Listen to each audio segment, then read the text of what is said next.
Capítulo 16. Evangelho de Lucas, capítulo 16.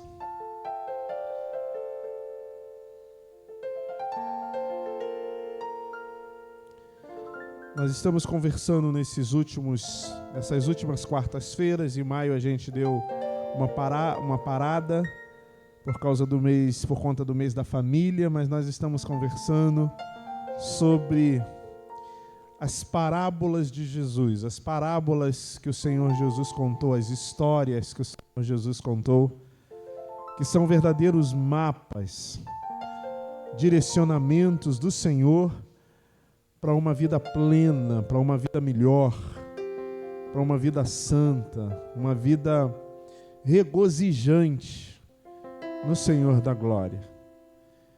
E hoje eu quero compartilhar de maneira bem objetiva acerca dessa parábola que começa no primeiro versículo do capítulo 16 do Evangelho segundo Lucas. Diz o texto: Disse Jesus também aos seus discípulos: Havia um homem rico que tinha um administrador, e este lhe foi denunciado como quem estava a defraudar os seus bens. Então, mandando chamar, lhe disse: Que é isto que ouço a teu respeito? Presta conta da tua administração, porque já não podes mais continuar nela. Disse o administrador consigo mesmo: Que farei, pois o meu senhor me tira a administração? Trabalhar na terra não posso. Também de mendigar tenho vergonha. Eu sei o que farei, para que quando eu for demitido da administração, me recebam em suas casas. Tendo chamado cada um dos devedores de seu senhor, disse ao primeiro: Quando deves ao meu patrão? Respondeu ele: 100 cados de azeite. Então disse: Toma a sua conta, assenta-te depressa e escreve 50. Depois perguntou a outro: Tu quanto deves? Respondeu ele: 100 coros de trigo. Disse-lhe: Toma a tua conta e escreve 80. E elogiou o Senhor o administrador infiel, porque se houvera atiladamente, porque os filhos do mundo são mais hábeis que a própria geração, que os filhos da luz. Senhor nosso Deus, a tua luz está sobre nós, de forma que certamente nós somos iluminados por ela. Ilumina nossa mente, o nosso coração e a nossa alma, a fim de compreendermos a excelência, por vezes misteriosa, mas que ilumina a nossa vida, que nos dá direção ao nosso caminhar. Ilumina-nos de forma que nós compreendamos todos os desígnios eternos, benditos, poderosos por meio da tua palavra, por meio das escrituras sagradas. Que essa porção que nós acabamos de ler seja verdadeiramente lâmpada para os nossos pés e luz para o nosso caminho. É minha oração, Pai eterno, no nome perfeito do nosso Senhor e Salvador, Jesus o Cristo. Amém. Como eu disse, as parábolas são os caminhos que o Senhor preparou para nós, para que nós alcancemos os santos e plenos momentos que o Senhor preparou para nós por meio das suas promessas. Nessa parábola, a Escritura descreve uma história que ela mesma, no seu contexto, chama que um dos seus personagens era um administrador. uma espécie de CEO, de gerente de uma empresa. Mas ele era um CEO, um gerente infiel, ou corrupto, ou inapto para poder desenvolver a confiança que o dono da empresa confiou a ele. E o texto começa dizendo que o Senhor Jesus contou essa história, essa parábola, aos seus discípulos. E por que que isso é importante? Por que que entender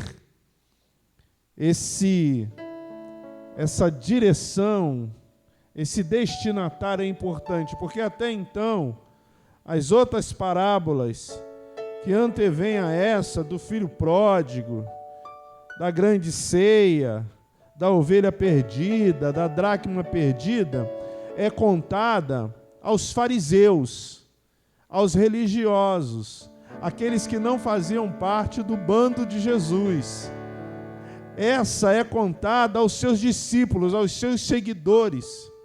E o texto, ele tem uma expressão que não está clara aqui, mas é a expressão talvez mais assertiva, é que quando ele diz, Jesus falou aos seus discípulos, é como que se ele estivesse dizendo assim, agora é um novo passo, é um novo momento, é uma história específica e direcionada a um grupo seleto. Essa palavra eu estou dando àqueles que são mais íntimos, que estão mais perto, que têm uma consciência, ou que começaram a desenvolver uma consciência com relação aos princípios e os valores que eu destinei para vocês, que eu designei para vocês. Então essa história, ela não é para qualquer um. Essa história é para você que está aqui nessa noite. Porque você, não importa a dimensão, você só está aqui nessa noite porque de alguma forma você quis se aproximar de Deus. E o Espírito te revelou o caminho dessa aproximação. E te conduziu para que antes da fundação do mundo, nesse dia 14 de junho de 2023, você estivesse sentado numa igrejinha na Baixada Fluminense do Rio de Janeiro, num lugar chamado Mauá, que ainda não tem pavimentação, um lugar simples, num território de pessoas simples, mas para que ele pudesse conversar contigo de maneira íntima, de maneira pessoal, como discípulo, como seguidor dele. E ele conta essa história, que o sujeito administrava a empresa de um homem muito rico, mas contaram para ele que ele estava defraudando, que ele estava trazendo algumas vantagens naquilo que lhe era o ofício. Aparentemente, ele era responsável pela cobrança, pelas finanças, pela renda, pela economia, pelo caixa da empresa. E o homem rico, o dono da empresa, disse assim, você não serve para trabalhar mais aqui. Me mostra aí o balancete, o balanço das últimas contas e está demitido, passa no RH. O homem fica um tanto desesperado. Como é que eu vou viver? E aqui há uma especulação acerca do sentimento desse homem, que ele diz, olha, trabalhar duro eu não posso. Pedir esmola também não. Aí tem gente que diz, lembra quando a gente conversou sobre os 7 pecados capitais? Aí diz que ele é atingido pelo pecado da preguiça. Trabalhar eu não posso, mendigar eu tenho vergonha, o que eu vou fazer? Aí ele tem uma ideia. Aí ele vai em todos os devedores do seu patrão e diz assim, quanto é que você deve? Aí um diz assim, eu devo 100. Aí ele fala, escreve rapidinho aí 50. Aí vai no outro e pergunta, quanto é que você deve? Eu devo 100. 100 couros lá. Escreve 80. Aí ele começa a dar desconto numa dívida que não era dele. E assustadoramente, o dono da empresa, se você está com a sua Bíblia aberta, perceba no versículo 8. Olha o que o dono da empresa faz. E elogiou o Senhor, o administrador infiel. O dono da empresa faz um elogio a ele. Primeiro, é interessante você compreender o que representa, qual é o análogo dessas duas personagens esse texto. Quem é o homem rico? O homem rico, versículo 8, já está dizendo, já está se referindo, o Senhor. É o Deus, o nosso Deus. Quem é o administrador infiel? É isso mesmo. Chama pelo nome de Carlos Alberto, de Marco Antônio, de Luiz Carlos, de Diogo. Somos nós. Nós somos aqueles a quem Deus confiou administrar os proventos da sua seara. Deus colocou na minha e na tua mão, naqueles que são os discípulos, por isso que essa palavra é direcionada aos discípulos. Confiou a nós essa palavra, confiou a nós a proliferação desses princípios, desses valores, desse cuidado para com o próximo. A igreja do Senhor é a luz de Cristo na terra, é a iluminadora da vida. Ele diz, você é a luz do mundo, é o sal da terra, é quem propaga a graça gloriosa do Senhor Jesus à vida do seu semelhante. Nós somos os administradores da seara divina. O problema é que essa parábola diz que esse administrador, que é prefigurado em cada um de nós, se tornou infiel porque não administrou como havia de administrar a seara do seu senhor, a seara do dono da empresa. Mas é estranho. O sujeito, além dele ter roubado, surrupiado os haveres da empresa, ele ainda foi lá, deu desconto para quem devia, inapropriadamente, porque ele não era dono da dívida. E como é que o Senhor o elogia? E aí vem o recado, vem a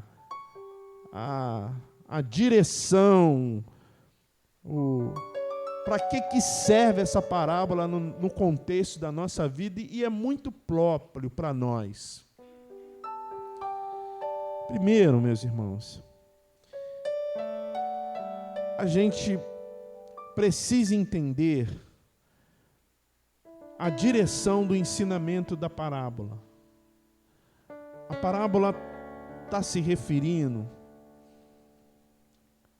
à mordomia cristã. O mordomo é aquele que cuida das coisas do seu senhor.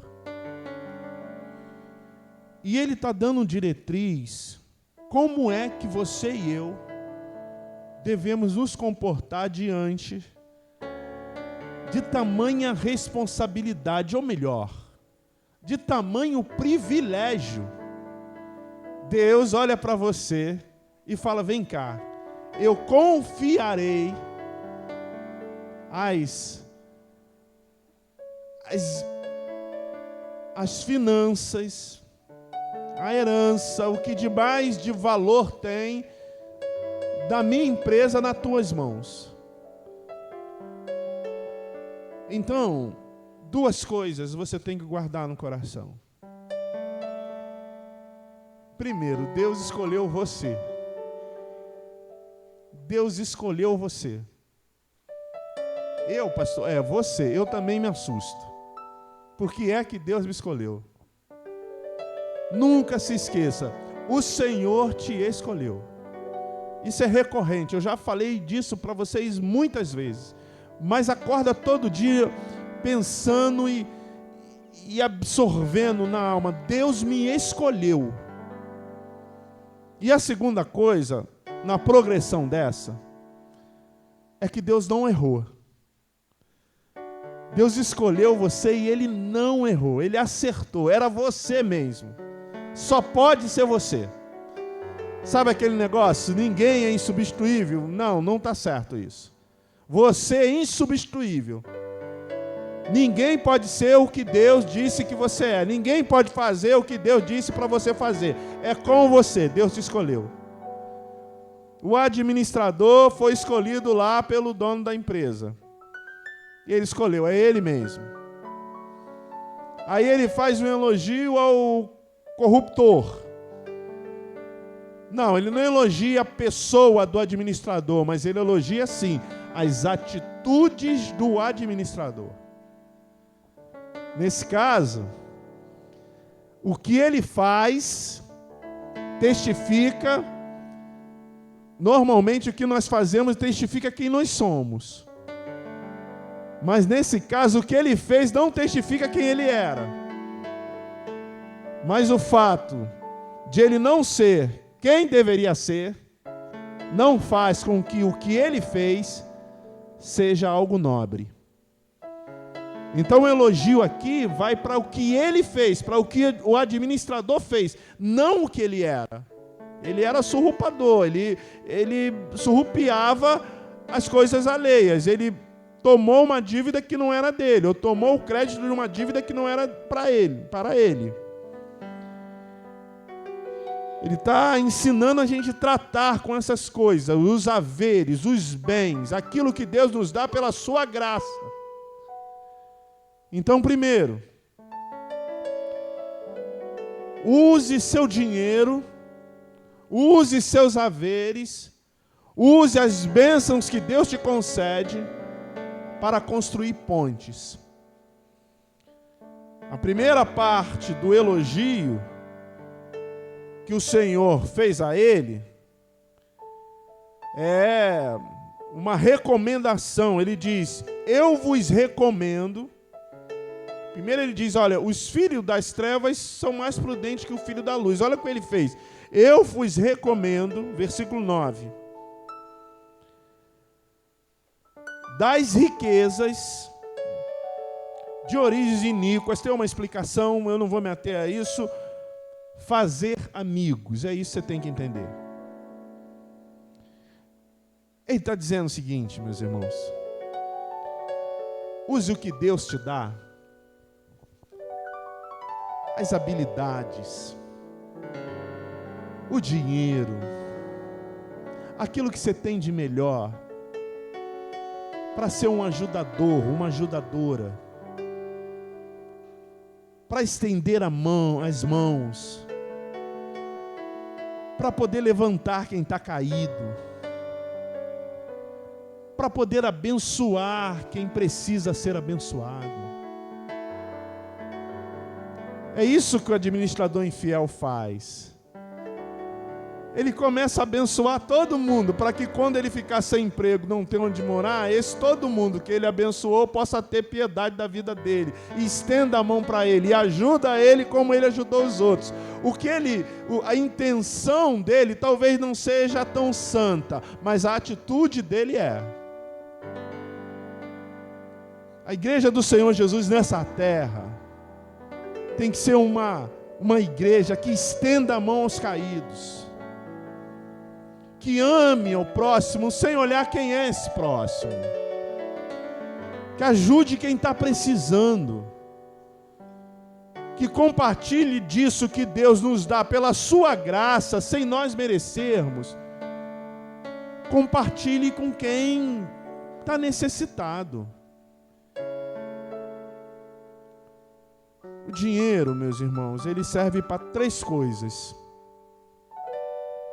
Primeiro, para o nosso sustento. Não primeiro, mas essas 3 coisas. O nosso sustento. A gente precisa comer, se alimentar, viver. Segundo, para o patrimônio. A gente precisa de casa para morar, a gente precisa, dependendo da situação, de carro para poder locomover. Ah, pastor, mas isso não, às vezes precisa, às vezes é necessidade mesmo. O dinheiro serve para patrimônio. Quando você compra um telefone, você está adquirindo patrimônio. Também serve para isso. Não espiritualiza. É isso. Mas o dinheiro também serve para abranger, para alargar, para espalhar o reino de Deus na terra. É para isso que serve o dinheiro. Esse homem, mesmo de maneira não... Ele estende, ele estica o tapete, ele constrói uma ponte para esses irmãos, para essas pessoas. Porque ele começa a ajudar, começa a minimizar a dívida delas. Glorifique no pouco, para que você possa colher na abundância. O versículo 10 diz assim, presta bem atenção: quem é fiel no pouco, também é fiel no muito. Quem é injusto no pouco, também é injusto no muito. Eu já contei essa história para vocês, mas tem gente nova aqui, gente que não é daqui, eu vou contar de novo.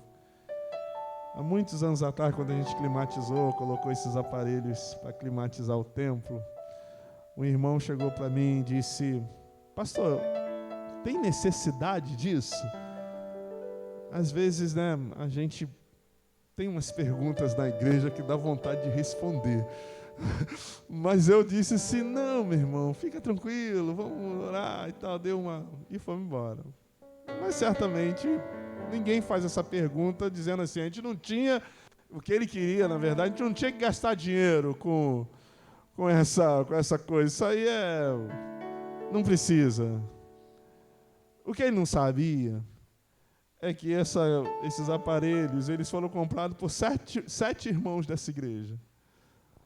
Foram 7 irmãos só. A gente nem tirou do caixa da igreja. A gente tirou do caixa da igreja para poder instalá-los. Mas comprar os aparelhos, 7 irmãos se frutificaram e pagaram. Eu fiz uma campanha aqui e os irmãos se frutificaram. Esses irmãos, que todos eles estão aqui até hoje. Alguns deles estão até aqui nesse culto, eles sabem que eu estou falando deles. Eles já tiveram alguns problemas na vida. Eles só nunca trouxeram para mim problemas com respeito à vida financeira. Porque eles são doadores desde sempre. E eles não doam porque eles sobram. Eles doam porque eles têm um coração generoso. Deus os abençoa. Porque, como diz as igrejas lá da Judéia e da Macedônia, mesmo diante das suas dificuldades, ainda assim eles permanecem fiéis. Mesmo quando eles não têm tanto, eles continuam permanecendo fiéis. É disso que o texto aqui de Lucas está falando. É como alguém disse assim, Luiz, que é de igreja há muito tempo, já deve ter ouvido essa pergunta. Pastor, eu dizimo do líquido ou do bruto? Quando alguém faz essa pergunta, é porque ele não está querendo nem do lado nem do outro, na verdade. Não é do líquido e nem do bruto, é segundo tiver proposto no seu coração. Com alegria, com amor, sem avareza. Porque se você for fiel no pouco, você vai ser fiel no muito. E se isso for real na sua vida, você vai glorificar a Deus no dia da escassez. E vai colher desse mesmo Deus nos dias da abundância. Porque se você permanecer fiel no dia da escassez, tenha convicção e certeza que Ele te levará a um tempo de abundância. Isso não é teologia da prosperidade, não é mesmo, vocês sabem. Mas é promessa de Deus para as nossas vidas. A gente não tem que escolher se é do bruto ou do líquido. A gente tem que escolher se a gente quer viver na bonança ou na escassez. Se a gente quer viver na fonte ou no poço. Se a gente quer viver na generosidade ou na necessidade. Há muito tempo eu vejo aqui os presbíteros, o pastor Marcos, dizem, olha, Deus te chamou não para ser poço, mas para ser fonte. Não para experimentar, para espalhar necessidade, mas para espalhar generosidade. O administrador infiel, ele de alguma forma reproduz isso. Ele pega a dívida que não é dele, que ele não tem, e fala assim, eu vou abençoar vocês, eu vou dar 50% de desconto da tua dívida, 80%, pastor, mas é fácil falar com a dívida dos outros, sendo outro credor, aí sim é fácil, O administrador não é exemplo para nós, mas a atitude dele sim. O texto termina dizendo que quem consegue viver na dificuldade saberá viver nos dias melhores da vida. Eu quero convidar você, meu irmão e minha irmã, a não ser como um administrador infiel, mas olhar para a atitude dele, para a atitude de estender a mão, de abraçar quem está com frio, de saber viver em tempos ruins e sair chorando enquanto semeia, para voltar com alegria colhendo os frutos da semeadura. Que Deus te abençoe, que Deus te guarda e te faça viver essa caminhada santa do Senhor para nossas vidas. Amém?